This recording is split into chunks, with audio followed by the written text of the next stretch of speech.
Okay, so welcome. So the reason why I wanted us to get together is just because I think that some of the things that you do also relate to the things that I do. So if you want to, you can just introduce yourself and how you got started, and then I can also kind of give a little quick blurb on what I also do. So you go right ahead. Awesome. Yeah. All right. Hey guys, I'm Steph, and I help health coaches grow online, specifically because that's exactly what I did. For years, I struggled with all the credentials in the world and my business. I ran my business as a side hustle, but still was working full-time for other people, and my dream was to work my business full-time. So after 7+ years of yo-yoing into jobs, quitting, getting them again, I finally figured out how to run my business full-time. And in 2015, I took it full-time, and that's my health business, Nourish Curated Wellness. I now help health coaches and business coaches run their businesses just like I did.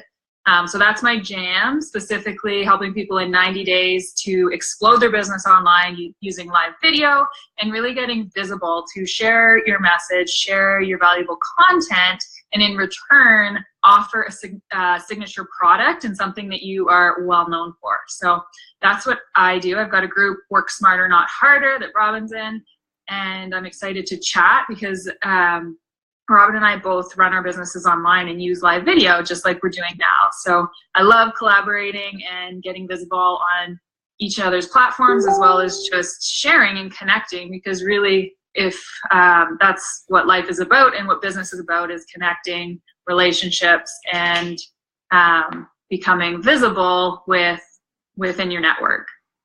Awesome.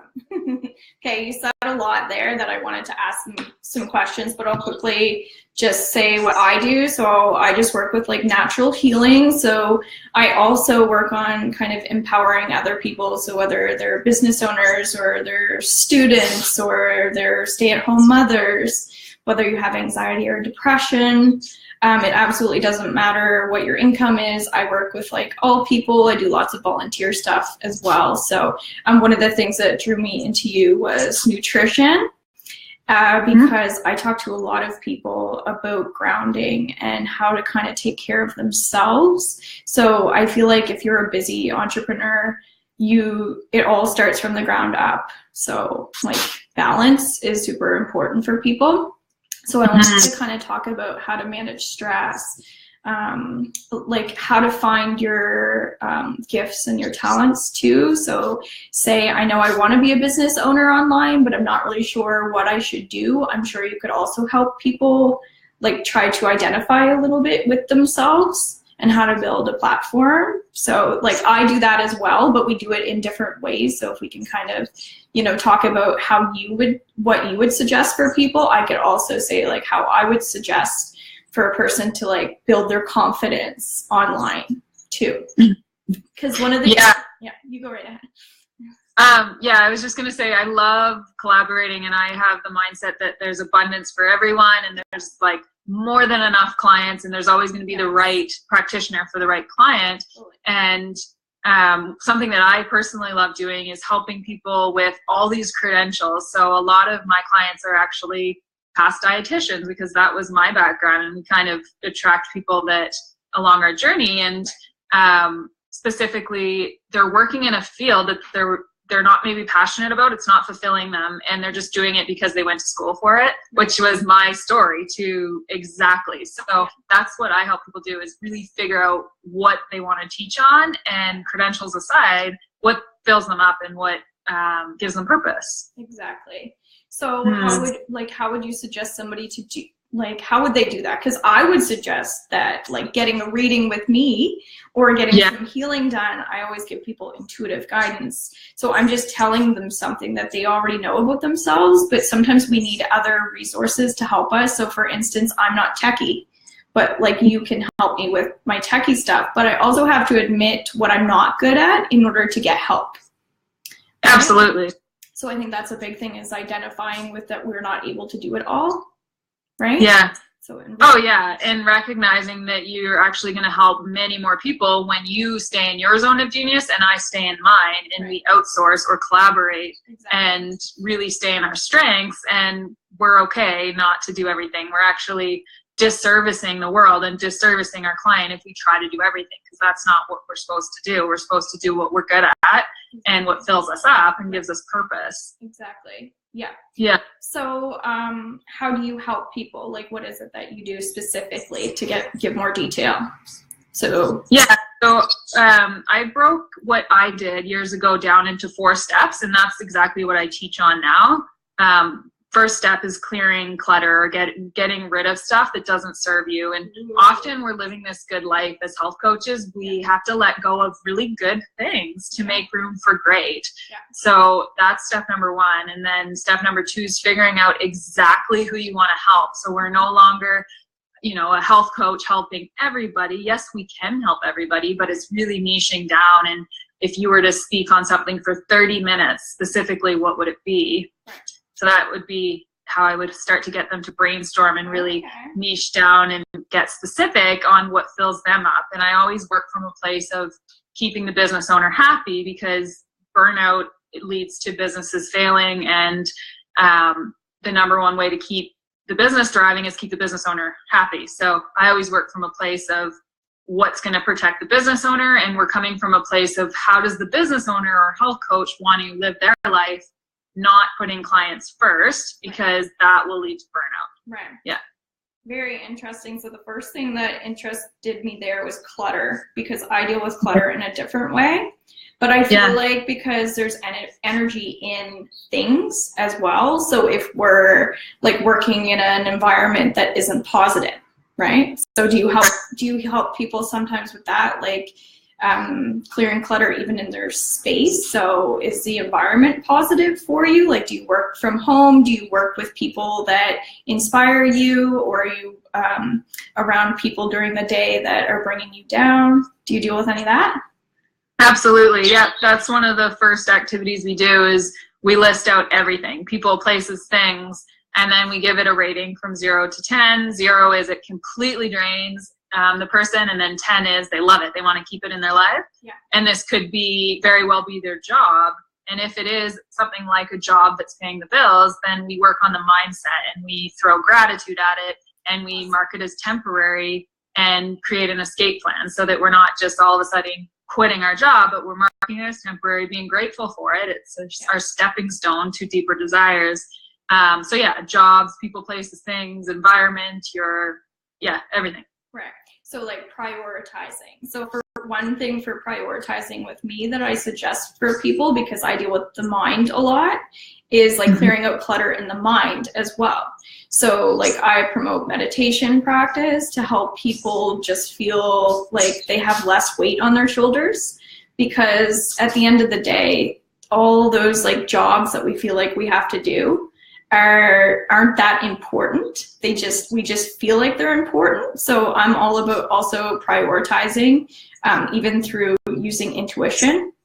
So when we can meditate and we can relax and we can breathe, then we can start working from the heart, as you probably talk about, working more with passion and what our intuition is kind of telling us to do. So really stress is the main cause of feeling like we can't prioritize, or feeling like there's too much to do, right? Yeah, and it is, the more coaches I'm coaching in my journey, the number one order of business is to keep yourself vibrating high. So a lot of that for me is listening to audios, meditating, and that's what I help coaches kind of discover, is experiment with different things, and at the end of the day, whatever makes them feel good, that's the work. Feeling good is the work. And a lot of the time it is audios or, meditation, yoga. Basically, I just get them to journal and keep track of what makes them feel good, and those are their go-to things. I always suggest never sell when you're feeling like crap. Never try to get visible when you're feeling like crap.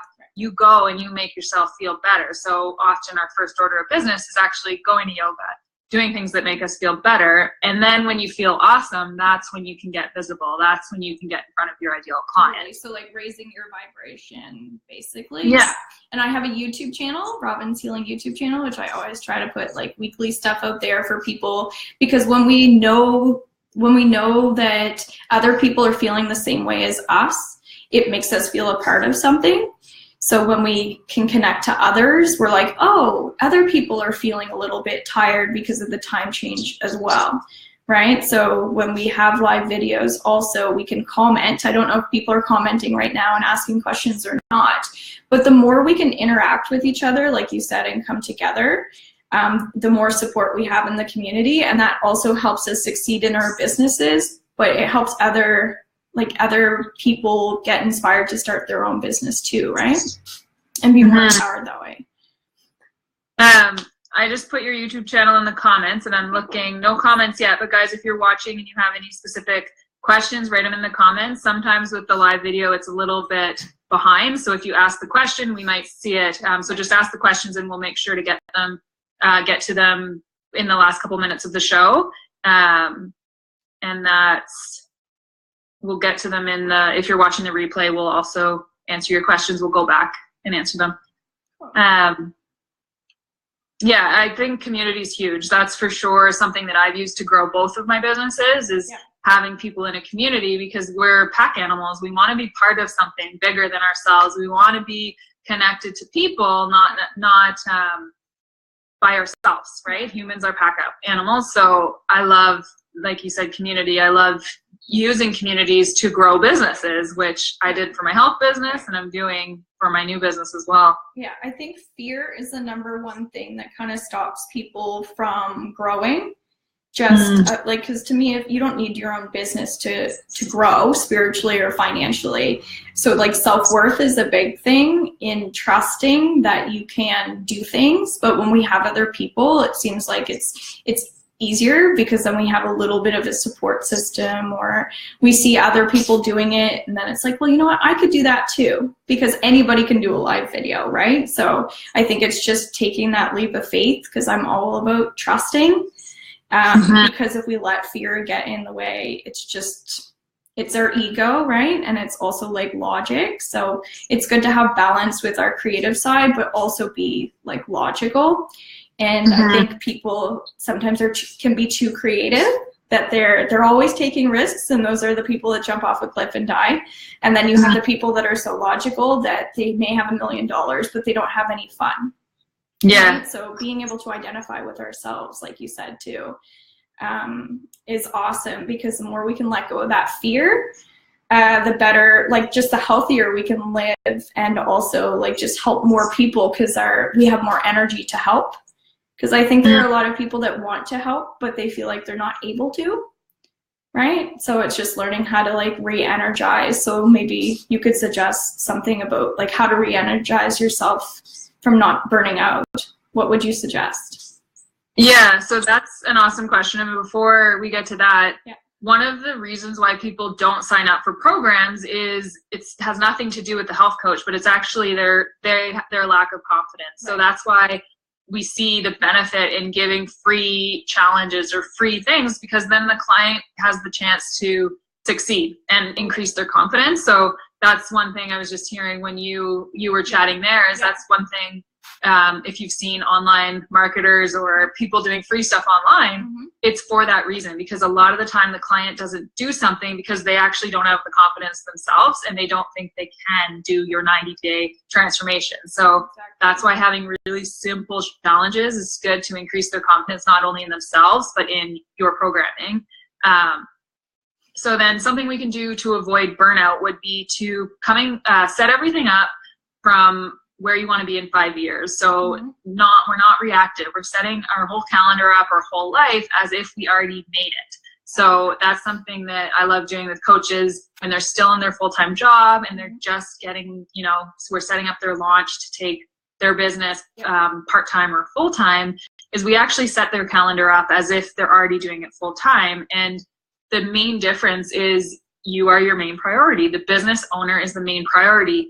And you will avoid burnout. So you're scheduling your self-care, you're scheduling your boundaries, you're scheduling your morning and evening routine all before client calls. Right. Whereas a lot of people at the beginning, they're from a scarcity mindset. They really want the money, or money aside, they really want the clients. They really do. They get excited, but then they burn themselves out, because we're letting clients talk to us all day long, and then there's no boundaries. So that's what I would suggest, is before you get really busy and successful, set yourself up with you being your priority and setting up your boundaries, your morning routines, everything before you open up your slots for client calls and client programming. Cool. Yeah, and you said boundaries multiple times there, and whenever I hear somebody say something at least twice, I know that that's a sign, and so that's how, like, talking about trusting the instinct, so just keeping that in mind too, that when we're hearing a repetition, we don't need to stress out also about, I have to do this, I have to do that, because things have a way of repeating themselves. So it's like constantly sending a message to our brain, right? So boundaries I always talk about because it's easy to feel like we want to help everyone, like you said. And we can also get sucked into work, right? Like becoming a workaholic as well, because we love our work so much. So having healthy boundaries is so important. Acknowledging that, like, my needs are different than your needs, like you said, and just identifying, I think, the difference between a need and a want, right? Which is also really important, because we may think, I need $100,000. And it's like, well, no, you probably only need $30,000. So like you were saying, setting goals as well. So probably like realistic goal setting is really important for people, and also like positive manifestation. So always trusting that something will happen if we can start visualizing that, or seeing the future, like you said, like your 5-year goal setting, right? Because it's like, I don't want to go too far into the future, but I still want to have like a positive vision for myself without becoming obsessed with it every single day, right? Anything you want to add there? Because it probably triggered some things for you too. Yeah, but like if I was to look at one thing, people often ask, like, what do you do every day, or what's your schedule? And it would be, that's my main priority, is doesn't matter what happens in between in my day, everything's okay, because I have my morning and my evening routine. And I did my yoga training, and that's how I taught yoga. As long as I had a centering beginning and end of the class, everything in between would be great. And that's kind of how I live my life. And if you were to start anywhere, morning, there's certain benefits to both. And why I love the evening routine is it basically sets you up to soak or bathe in whatever you were doing right before bed. So you can use that to your advantage, or you can destroy yourself. Same with the morning. We can't be expected to be these full energy lighthouses every morning. Like, that's actually not normal. It's okay to have to build your energy up by listening to audios and get your vibe high. Some days we'll wake up with all that energy, but some days we won't. And the main difference there is knowing it's okay not to wake up with all the energy, because that's a lot of the times people get down on themselves thinking that, well, I'm not meant to be a business owner, something's wrong with me, I'm sad. No, you're not. It's just give yourself the chance to build up your powerhouse and do things like listen to audios and things that raise your vibe. Yeah, I like that. So I thought of vitamin D right away, like getting fresh air and getting sunlight, and like eating oranges and like little things that really raise your vibration that way too, because I work a lot with like aromatherapy, and I just put my like cream on with these nice smelling things. So when you're working, if you can light a candle, or you can do something nice for yourself while you're working to give you that little bit of boost, to remind you like it is okay, like you said. Yeah, and it's tax time, so that's something that I always suggest is when you're doing your taxes or stuff that you naturally don't want to do, light your favorite candle, have your favorite tea, because it's just that feeling good stuff to ease up on the thing that maybe you don't really want to be doing. Yeah, because people are attracted to people that are healthy, that aren't stressed out, right? So like you said, it's okay not to be okay. So communication in spirituality, in business, in finance, communication's like the most important thing, like relationships, right? If we can speak openly and honestly about things, even when they're not okay, people are looking for like trustworthy people in relationships. So when we're relationship building in business, we want people that we know we can trust. But I think the biggest way is just telling people, like, if you're having an off day or you can't do something, like I'm the type where I'd rather somebody be honest and say, look, my deadlines aren't happening. Like, I'm sorry, but like, be honest, because I'm not a huge fan of people who, pardon my language, but just like bullshit all the time. So you probably have, like, because you're into sales and stuff, you probably work from, like you were saying, selling when you're not feeling overly great isn't a good thing. So people who are intuitive can read other people's energies too. So it's like you're not fooling anybody by lying or being deceitful or dishonest, because like people that are intuitive can see through that. And I think that's why when it comes to sales, people are like, oh, they're trying to sell me something, because we've had so many bad experiences with sales, when there are good, genuine people out there that do care and they do want to help. So I think this online stuff is awesome, because there's so many things available to us for free now that we're getting over the fact that there are people that are trying to rip us off, and that there are people that want to help people. So yeah, it's positive. And straight up, your current vibe attracts your tribe. So that's all that we mean when you, not the vibe that you want to be. So if you try to sell when you're not feeling good, you're just going to attract the wrong people. So it's a waste of time, everybody's time. So, we got to wrap up here because my Zoom link's going to kick us off. But I can't see anything. Talk to you forever. Okay. This is awesome. Yeah, we may have to reschedule another time too if we had a specific pick. Yeah, in the video, if it didn't put us side by side, I'll figure out a way. I know if we're in a group, we can just sign on with our Facebook names, and then it puts us both up. Okay. Same with Instagram. We can go live together on Instagram, and it's face by face. But, Okay.